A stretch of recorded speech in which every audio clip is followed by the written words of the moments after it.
রাষ্ট্রদ্রোহ মামলায় সম্মিলিত সনাতন জোটের মুখপাত্র চিন্ময় কৃষ্ণ দাসের জামিন নামঞ্জুর করেছে আদালত। বৃহস্পতিবার চট্টগ্রাম মহানগর দায়রা জজ সাইফুল ইসলাম শুনানি শেষে আদেশ দেন।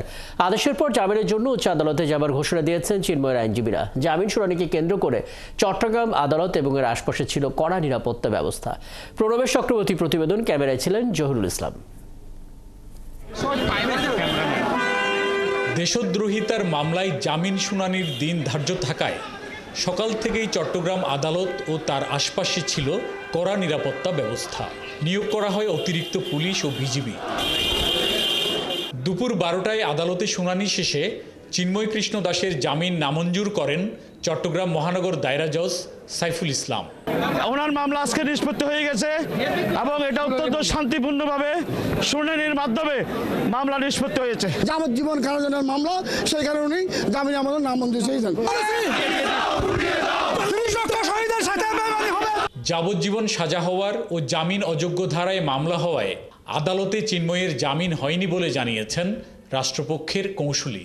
এই মুহূর্তে ওনার যে কার্যক্রমের গুণাগুণ বিচার করার কোনো সম্ভাবনা নাই, সুতরাং জামিনের আবেদন শুনানি অন্তে মাননীয় আদালত নাকচ করেছেন, অর্থাৎ নামঞ্জুর করেছেন। শুনানি শেষে পুলিশি নিরাপত্তায় আদালত ছাড়েন চিন্ময়ের আইনজীবীরা। তারা জামিনের জন্য উচ্চ আদালতে যাওয়ার ঘোষণা দিয়েছেন।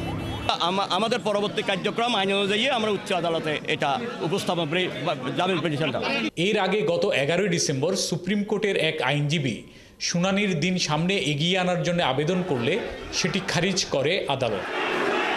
এদিকে আইনজীবী সাইফুল ইসলাম আলিফ হত্যা মামলাটি দ্রুত বিচার ট্রাইব্যুনালে বিচারের দাবিতে প্রেস ক্লাবের সামনে মানববন্ধন করে আইনজীবীরা। পাশাপাশি গ্রেপ্তারদের স্বীকারোক্তি অনুযায়ী বাকি আসামিদের আইনের আওতায় নেওয়ার দাবি জানানো হয়। দ্রুত তদন্তপূর্বক দ্রুত বিচার ট্রাইব্যুনালে স্থানান্তর করে আমরা দ্রুত মামলাটা শেষ করে যে তাদের যারা জড়িত আসামি ছিল তাদেরকে ফাঁসির দাবিতে আমরা এই মানববন্ধনটা করেছি। 25 নভেম্বর ঢাকা থেকে চট্টগ্রাম ফেরার পথে রাষ্ট্রদ্রোহের মামলায় গ্রেপ্তার হন চিন্ময় কৃষ্ণ দাস।